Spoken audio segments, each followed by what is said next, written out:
Assalamualaikum warahmatullahi wabarakatuh. Nama saya Ahmad Yusuf Sabri.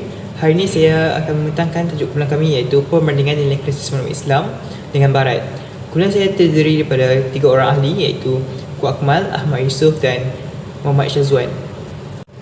Jadi pada bahagian saya akan menerangkan pengenalan mengenai perbandingan nilai krisis maklumat Islam dengan Barat secara mendalam.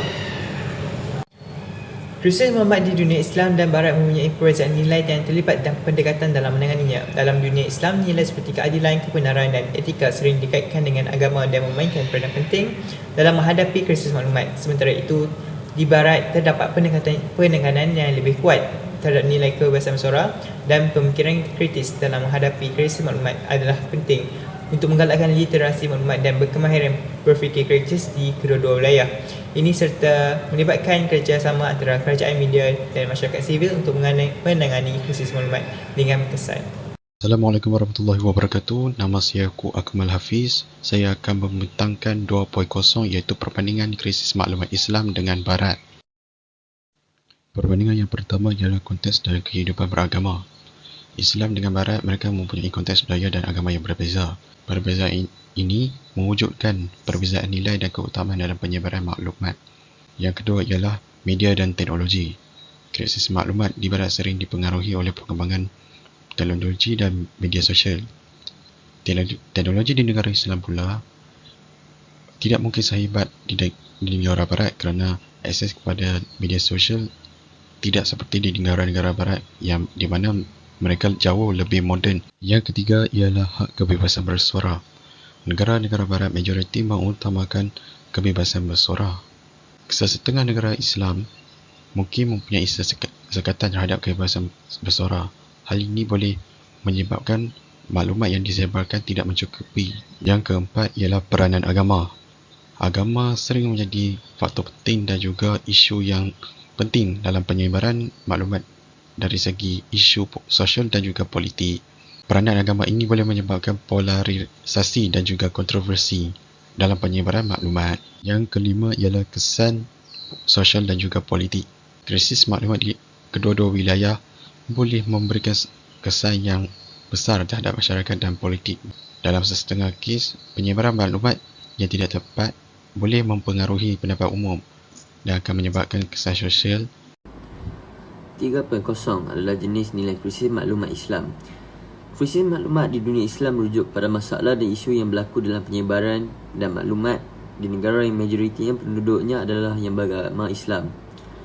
Yang pertamanya adalah tafsiran agama. Tafsiran agama adalah agama yang mempunyai ramai penganut dan tradisi agama. Dalam tafsiran agama, perbezaan kefahaman dan tafsiran Islam boleh menyebabkan krisis maklumat yang salah faham. Yang kedua ialah penyelewengan. Krisis maklumat dalam dunia Islam juga melibatkan penyelewengan maklumat dan salah nyata tentang Islam. Kadang-kadang ia juga terdapat usaha yang disengajakan untuk menyebarkan naratif yang negatif. Yang ketiga adalah pengaruh ekstremisme. Ekstremisme dan radikalisasi di kalangan sebahagian kecil masyarakat Islam telah menyebabkan krisis maklumat. Kumpulan pelampau cenderung untuk manipulasi dan menyebarkan maklumat yang melampau. Ia juga akan merosakkan imej agama dan masyarakat Islam keseluruhannya. Yang keempat adalah peranan media dan saluran maklumat. Media massa dan saluran maklumat lain mempunyai peranan penting dalam menyebarkan maklumat dalam dunia Islam. Namun, timbul keimbangan mengenai ketidakseimbangan liputan media mengenai isu Islam, di mana berita sering tertumpu pada isu kontroversi atau negatif. Yang terakhir sekali, nombor 5 adalah pengaruh kolonialisme dan orientalisme. Krisis maklumat dalam dunia Islam juga boleh dipengaruhi oleh sejarah penjajahan dan orientalisme. Beberapa pandangan dan representasi negatif tentang Islam dan umat Islam boleh berkembang kerana pandangan stereotip yang diwarisi dari zaman penjajah yang boleh mempengaruhi perspektif dan maklumat yang disampaikan tentang agama dan masyarakat Islam. 4.0 pula adalah jenis nilai krisis maklumat Barat.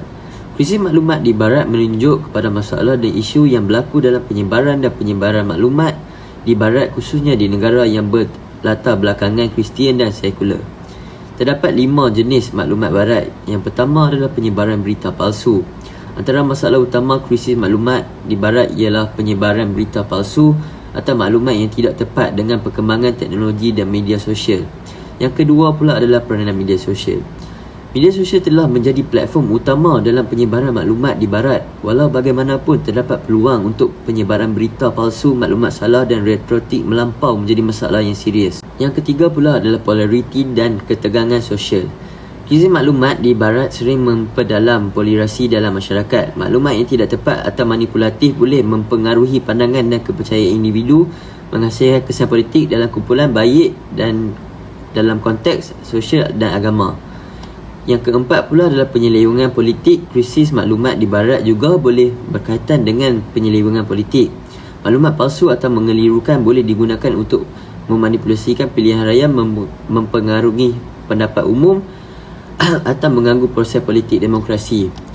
Yang kelima, itu akhir sekali, adalah kurang celik maklumat. Salah satu faktor yang memburukkan krisis maklumat di Barat ialah kurang literasi maklumat dalam kalangan masyarakat. Keupayaan untuk menyemak kebenaran maklumat, mendapatkan sumber yang boleh dipercayai dan memahami bias dalam penyampaian maklumat adalah penting untuk menangani dalam situasi krisis. 5.0 adalah isu nilai krisis maklumat Islam.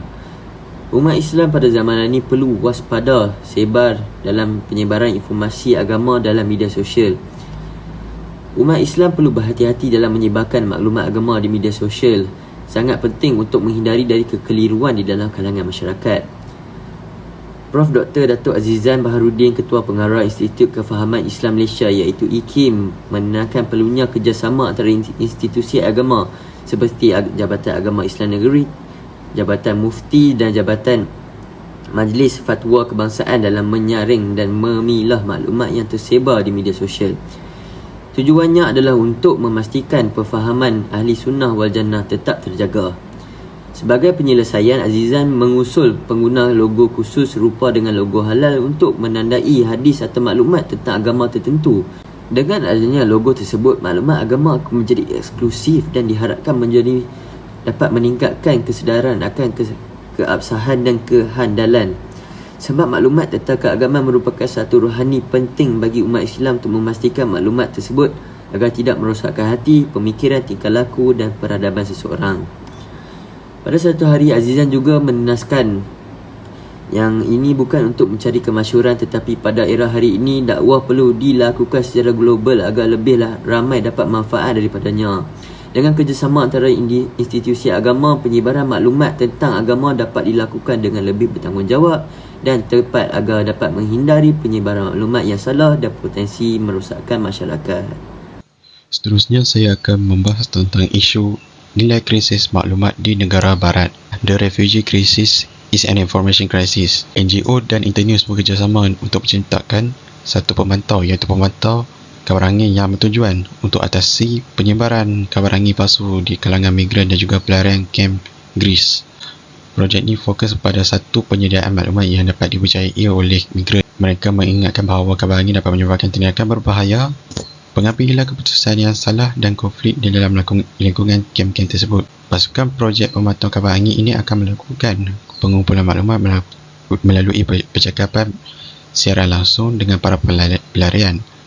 Mereka akan melakukan verifikasi dan juga penyelesaian terhadap kabar angin yang beredar serta membahagikan hasilnya melalui satu laman web khusus. Hal ini diambil kerana penyelundup sering mengambil kesempatan daripada penyebaran kabar angin untuk memanipulasi pendatang atau mempromosikan perkhidmatan mereka yang menunjukkan keperluan Malaysia. Saya akan membahas tentang analisa terlebih dahulu. Dari segi kebebasan bersuara, Barat memberi penekangan yang sangat kuat terhadap kebebasan bersuara. Hal ini dikatakan demikian kerana kebebasan bersuara merupakan salah satu hak asasi manusia.